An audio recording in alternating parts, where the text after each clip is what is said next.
Good evening and welcome into Stick to Sports. I'm Luke Owens. And I'm Matt Watling. Tonight we are talking about New York basketball, a massive cup snake, and more. Roll it.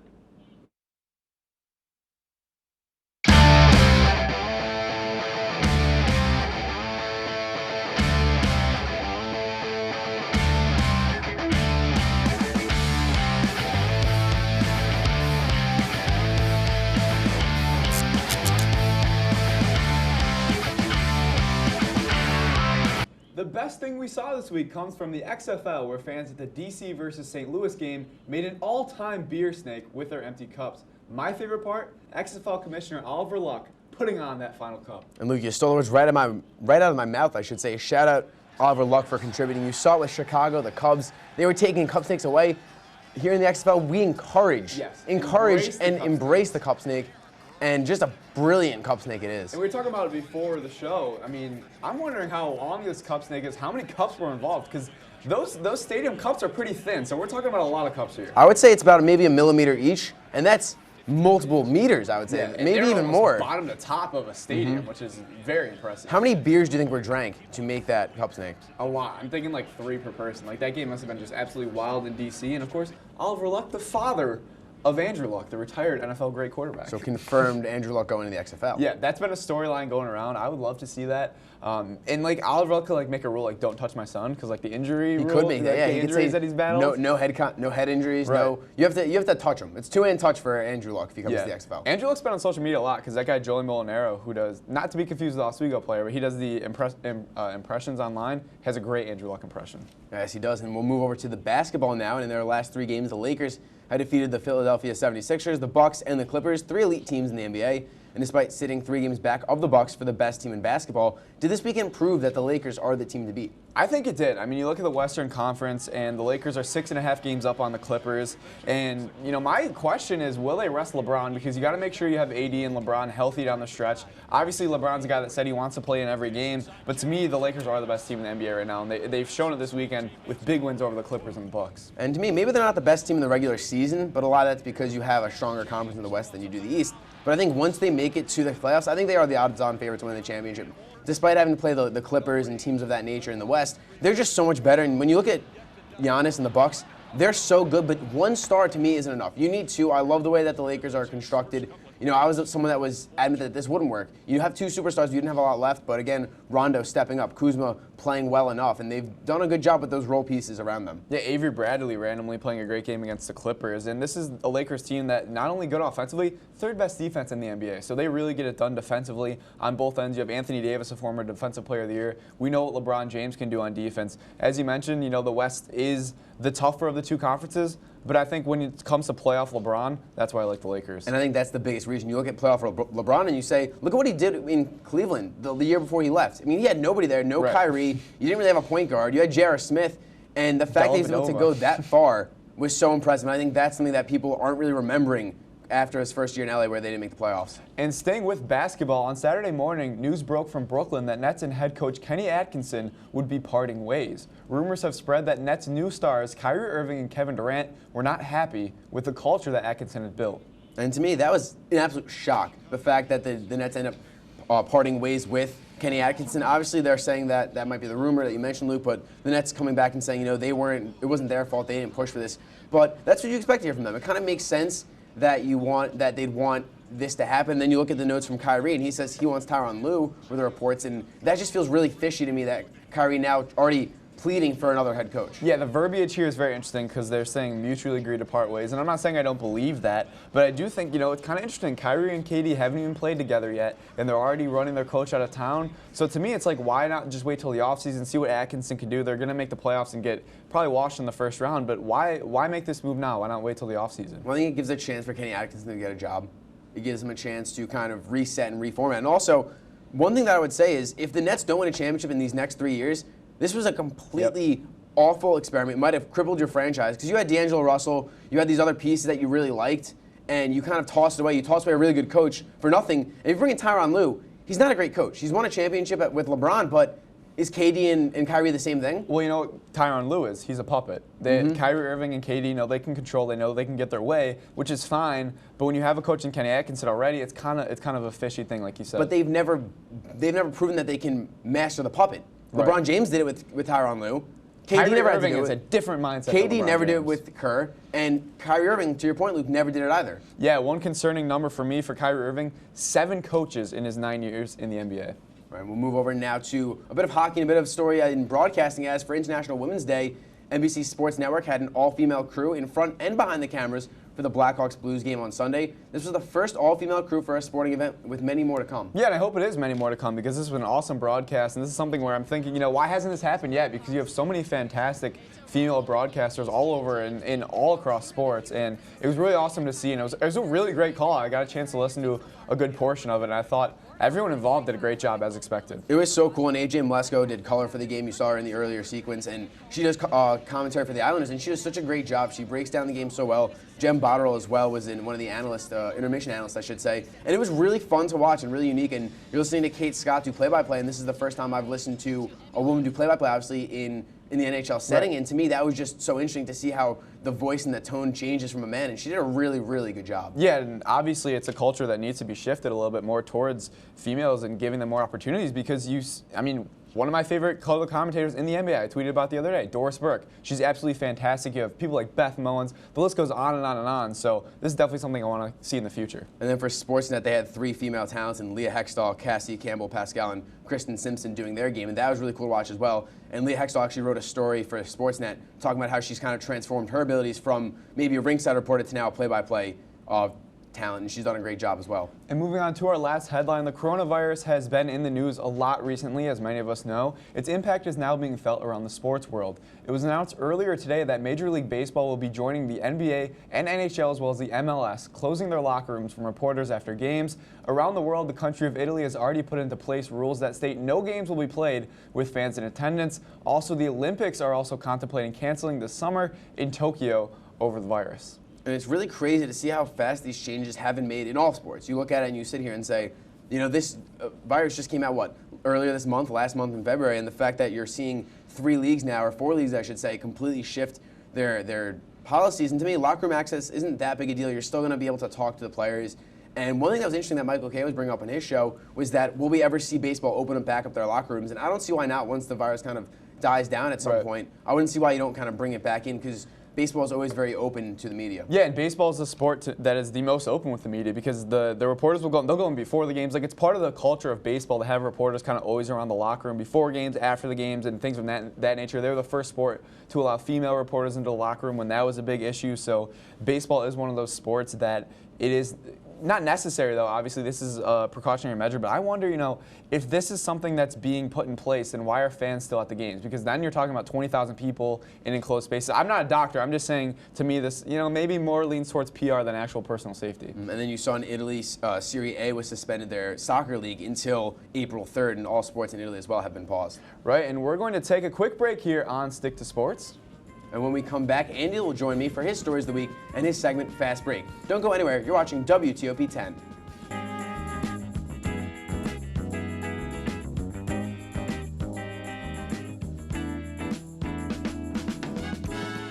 This past weekend proved crucial for the Los Angeles Lakers. Friday, they were matched up with the NBA best Milwaukee Bucks, and Sunday against the rival LA Clippers. They were victorious in both contests. LeBron James, in particular, stepped up in both statement games. Matt, what can these 2 games do for LeBron's MVP chances? It certainly helps his case. You're beating premier teams. You can finish with the best record in basketball, which is always the big news. But again, I kind of look at LeBron. He's been so good for so long, and I'll ask you this, Andy, in terms of his entire career, the last 17 years of his career. Is there a bit of kind of fatigue with LeBron in terms of the voters who vote for MVP? He hasn't won that many, and it's kind of surprising to see. Yeah, it's definitely true that there is a bit of voter fatigue. Realistically speaking, if we were being truthful with each MVP award, LeBron should have maybe 7 to 8 MVP awards. It's just that the voters, they don't want to give LeBron all that hardware. And a lot of what goes into MVP voting is narrative. Like, what's the best story? So last year it was the Bucks. They had a 20-game improvement. Giannis took a small market team to 60 wins all the way to the conference finals. That's a little bit more attractive than, someone like LeBron, who he had a good season, but his team missed the playoffs. There's a lot of voters fatigue when it comes to MVP voting. Yeah, and then I kind of look at Giannis. He's been the front runner for most of the season. I kind of wonder how this injury plays out with that and how that kind of changes things. Yeah, he's expected to be out for about 2 to 3 games, but it can help LeBron pick up some ground in the MVP race because it's been like a one-man race for the majority of the season. If LeBron could put up a string of like impressive performances while Giannis is out, maybe we could have a new favorite at the end of the season. Yeah, but again, Luke sent me a Twitter message, one of the tweets, and it said all the major statistical categories, every single one favored Giannis over LeBron. There's maybe 3 that favor LeBron, so it'll be really interesting to see how Giannis does when he comes back. Yeah, definitely. Speaking of Giannis, following Milwaukee's loss to the Lakers Friday, the reigning MVP was diagnosed with a minor knee injury. In the fourth quarter, after Giannis drove to the basket, he collided with Laker guard Avery Bradley. Matt, how big of an impact does Giannis' injury have on NBA landscape? You know, to me, it's interesting because you see it's a somewhat minor injury, at least 2 games played, or missed, I should say, and you're 7.5 games up on Toronto. At this point, the only thing this affects is Giannis' MVP campaign. And when I see that, I say don't rush him back. If he needs to sit 5 games, let him sit 5 games. If he needs to sit 10 games, let him sit these games because all that matters is his health come playoff time. Yeah, definitely. You know, the Bucks have already like clinched a playoff spot. They're comfortably in the lead for first in the Eastern Conference, and they have a bit of a lead over the Lakers for like home court advantage in the potential NBA Finals series. They can afford to lose a couple games, afford to, you know, give the young guys off the bench some experience, give them some confidence heading into playoff time because they're going to need their full roster come playoff time. I feel like their depth is a little bit weaker than a lot of the top teams, so give those guys at the end of the bench some confidence, give them some run before the season ends. And also, you bring up the Lakers, and to me, it'll be really interesting to see how the Bucks kind of manage with this, because if it is a small injury, then you'll see him back in 3 games. If not, if the Lakers start gaining ground, I believe the Bucks are 2 games up on them at the moment. I wonder when you start to see maybe when you see Giannis kind of get rushed a little bit more because you sit and you see the Lakers, you see LeBron. LeBron at home is a guy you never want to face, especially in the playoffs. Yeah, definitely. Yeah, like I said before, just give Giannis some rest, maybe like a week, 2 weeks, and I think he'll be fresh come playoff time. You know, you don't want this knee injury to become something bigger than it has to be. So I think they'll be fine. This past weekend, Creighton went up against Seton Hall in their final game of the regular season. The Blue Jays would go on to win 77-60. Following the game, Creighton would cut down the nets and put up a banner, despite only sharing a regular season title with the Pirates. Following the victory, Matt, do you feel like Creighton's actions were necessary? Necessary? No. An all-time troll job? Absolutely. I'm so impressed at the fact they got this batter up that quick. And to me, it's shocking because they had that prepared. Yeah. You know, you worry about the jinx a little bit, and the fact that they had that up and ready to go, they had that before the game. And to me, that is disrespectful. Definitely. Because you don't know if you're going to win. You're playing Seton Hall, a nationally ranked team, a great team. The fact that you think that you're going to beat them and then have that banner made is really gutsy. I feel like you can go both ways with this. Yes, it was a bit disrespectful for them to do it on Seton Hall's home floor. But then again, I read something saying that this is their first state regular season title in the school's history. So you never know when they're going to get it again. They let them bask in glory right now. Let them seize the moment. If they want to put up a banner, let them go crazy. There's nothing harmful. There's nothing illegal to what they did. So I mean, I'm kind of iffy about it, but you know, let them celebrate. You know. And to me, the Seton Hall coach was really not happy with the way that this was done. And he called it not classless, but he was saying he was really mad. He's sitting there saying, look, my guys are crying in the locker room, and you're celebrating a shared title in the regular season. Yeah, I mean, if you're mad, then win your home game. That's really what it is. So, yeah. And now it's time for Andy's Fast Break for the latest news in the NBA. Andy, take it away. In an effort to create affordable housing in his hometown of Leeds, Alabama, Basketball Hall of Fame Charles Barkley is selling the most prized possessions from his NBA career. Memorabilia includes his 1993 MVP trophy and items from his time with the 1992 Dream Team. The best of the West made moves this weekend to strengthen their rotations. The Lakers signed guard Dion Waiters, who fills their need for another shot creator off the bench. The Clippers signed center Joakim Noah, filling a need for another big body for their playoff run. Last Saturday, Nets management and head coach Kenny Atkinson mutually agreed to part ways after 4 seasons. Atkinson led Brooklyn to a 118-190 record and 1 playoff appearance. Reports say the Nets may be interested in hiring LA Clippers assistant Tyronn Lue to be their next head coach. The wait is over. Following 59-game absence due to a hand injury, 2-time MVP Stephen Curry returned to the court last Thursday. His Golden State Warriors will go on to lose to the Toronto Raptors 121-113. Curry finished with 23 points and 7 assists in the loss. And even the all-time great did some practice. An image surfaced on Twitter Sunday capturing Michael Jordan inside his built-in practice facility on the set of his hit movie Space Jam. Jordan used the facility to play pickup games with fellow NBA players. That will do it for this week's Fast Break. When we come back, Matt and Luke will break down the latest on Tom Brady. Don't go anywhere. You're watching WTOP 10.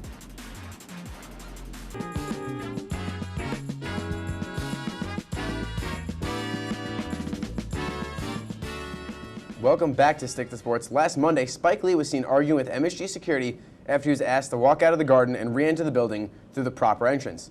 Lee says he was not told he could no longer use the entrance through the MSG employee's entrance, the entrance he had used for years. And something I forgot saying. It started a month ago because for 28 years I've been using employee entrance, and at every game I take the ramp.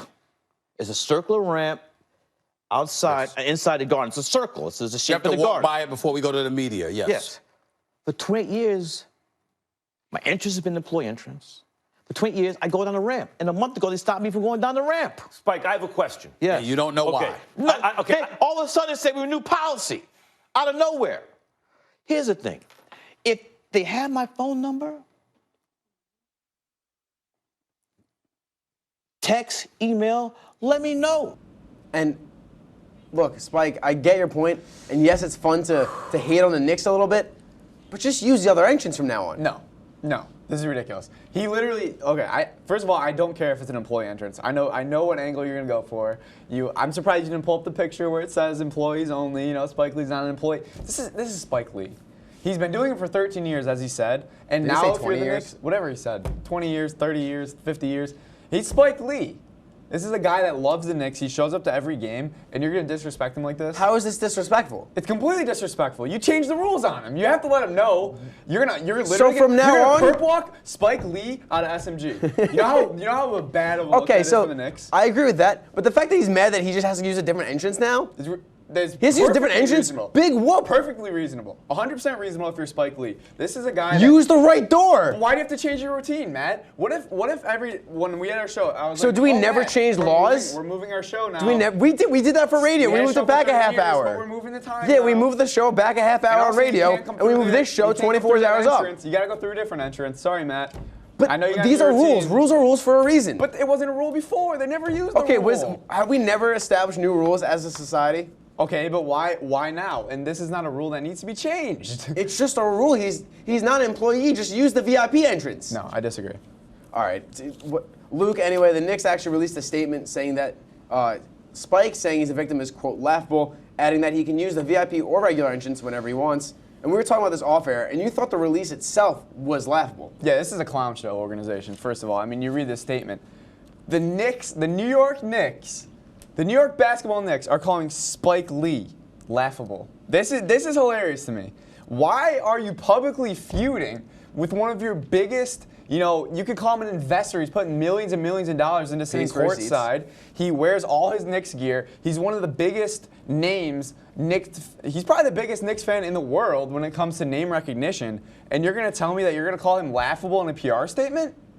Look, I don't think laughable is the right word, but I think this statement and releasing it is okay. But it's PR. You have to have all the right words. That's the point of PR. It's to make everything right, and they did not do that. You're right, but that word came down from James Dolan. I guarantee he used the word laughable. Because no PR professional is going to say, oh, this is laughable. No, it's not. This is a serious situation.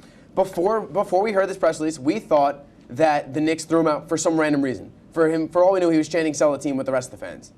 But the fact that they said, hey, look, this is why we kicked him out, while it might be weird, at least now an unusual reason, at least we can respect and understand where they're coming from and saying, okay, that made me say, maybe I agree with the Knicks for asking him to do different things or be talking to him. And now you had him yelling in the video and you never knew what was going on and you thought he was getting handcuffed and walked out like Charles Oakley was. But why are you starting to believe James Dolan now? I don't understand that. You know what's laughable is that the game after the situation, you know how much of an impact Spike Lee has? Lowest home attendance in 13 years. Do you really think Spike Lee was lowest home attendance? Was it by one? Why else was it by one number? No, was it by one seat? No, it wasn't. Why by does it one matter? seat. That's ridiculous. How did people say, oh, I'm gonna not go. I'm gonna support Spike Lee and not go? They didn't do it for Charles Oakley. Yeah, but now they're chanting sell the team. Now you have this Spike Lee drama. Drop in attendance. That's correlation. That's easy correlation. Come on, Matt. You're a math guy. That's I don't think it's correlation. Maybe it's correlation. It's not causation, but this obviously isn't the first time the Knicks have had issues with fans. We talked about fans saying, chanting sell the team, I should say. and they also, James Dolan ended up removing them, and then even banning Charles Oakley, the former Knick. And why do the Knicks continue to do this? Well, obviously it starts with James Dolan, and we all know what James Dolan is, and it's different how he controls the Knicks compared to the Rangers, which is a real shame because the Rangers are pretty well run. But when it comes to the Knicks, you have one of the most loyal fan bases in basketball, if not the most loyal. And I really think that Dolan abuses his power when it comes to his relationship with his fans, because I think that when you have fans doing a chant or whatever, like, they're expressing their feelings. And this is a fan base that comes out to every game. They support the team no matter what, through thick and thin. And I really think that Dolan kind of abuses his power at the top. It just feels so soft the way he runs the Knicks. Right. And I sit here and I say, just don't be at the games anymore. You're not a huge basketball guy. Is he more of a basketball or hockey guy? I thought he was more of a... He plays the banjo and sings in a band. That's probably his thing. I don't know. Okay, I think he was more of a hockey guy. I could be wrong. But either way, just don't be at these games because you're miserable when you're at these games. Why would you continually want to be miserable and watch your fans tell you and berate you to sell the team? Instead, just sit back. You got Leon Rose. Wait until you start winning to really get in there and really, because then if they start winning, do we think Dolan's going to be a little bit more liked by Knicks fans? Right. Maybe a little bit. Yeah, I mean, maybe. Probably not. They're Knicks probably fans deserve celebrate better, Rose instead. They do deserve better. Right. But now over to football. The Tom Brady free agency saga has reached a fevered pitch. Speculation is running rampant as the 42-year-old could be leaving the Patriots. Matt, is there any way you see Tom Brady coming back to Foxborough next season? To me, it just makes the most sense. Do I think he's going to go back? No, just because of the reports we've seen and what they've said. But look, the Pats make the most sense for his market size to grow his brand because they love him there. He's a god in Boston and the New England area. When you look at the coaching step and their ability to win now, these other teams, I don't think give it to him. I think the Patriots are the best spot for him. But again, there's this lingering belief that him and Belichick, they want to move on. They want different challenges. And I can respect that, but also, you have 2 years left. Just stay back with Bill Belichick. Keep the nice thing. Yeah, and I could see him returning, and you kind of hammered all the points home. Why ruin that relationship with New England, with the Boston media? We've already seen some people, Dan Shaughnessy, starting to kind of turn on him a little bit. I say, stay with the team. He knows the system. Let them know, I want more weapons. I want us to build a little bit better around me. But at the end of the day, it could be a good decision to stay with New England. I'm not sure if he will stay with New England, but we'll see. Do we think he's just done with New England? Like, obviously it's not the fans. Obviously it's not the people. Do we think he just wants a new challenge or something new? Because he's been there for so long. Maybe he just wants to go somewhere else. Yeah, and if Tom Brady is to leave New England, there are several teams that would be willing to take him on. Matt, which team what fit makes the most sense to you? I think to me it looks like Dallas. That's a team that's really win now. They're a team that has the best defense, the weapons, the class. I could see Tom Brady in a Cowboys jersey. I can't see him in a Bucs jersey, yeah, a Dolphins jersey. Weird. Ryan Fitzpatrick was just wearing a Dolphins jersey. Yeah. You can't put him in the same jersey as Ryan Fitzpatrick. Yeah, and I really love the Dallas fit because they have a good defense. They have weapons if they bring back Amari Cooper. I could see him going to Vegas. He doesn't seem like a Vegas guy, but kind of trying to get that luster around the franchise. I could see them giving him a lot of money to go there. And the Chargers make sense to me just because they, but is he really that much better than Phil Rivers? I don't really know at this point. Also, does he want a fan base? Do you want fans cheering, or do you want to be sitting there in silence? Yeah. Because Vegas gives you that. Dallas gives you the cheering. The Chargers they're not a fun place to play. Right. And of course, one rumor that has also popped up is the possibility of the Patriots doing a sign and trade deal with the 49ers, acquiring quarterback Jimmy Garoppolo and sending Brady home to the Bay Area. Does this deal make sense for either side? The question here is the $100 million question. Can the Niners win with Jimmy G? That's the question. If they think yes, then they're not going to trade him. If not, then you're going to get rid of him and go for Brady. And the question is, you have a 2-year window with Brady. Can you win those next 2 years is another one. Yeah, that's the biggest question here, and I think the 49ers would be really dumb. I mean, if Jimmy Garoppolo had a better fourth quarter, the narrative would be he's the championship-winning quarterback now, not Patrick Mahomes. So, to me, he's 1 quarter away from winning a Super Bowl. You can win with him. You trade for Brady, you maybe get 1-2 good years, but with Jimmy G, I could see multiple rings. Again, NFL's win now. You want to win when you can, but I could see the Niners. I wouldn't do that trade if I was the Niners. And that's all the time we have for this week's episode of Stick to Sports. Next week we'll be on spring break, but the week after that we'll be right back, same time, same place, right here on WTOP 10.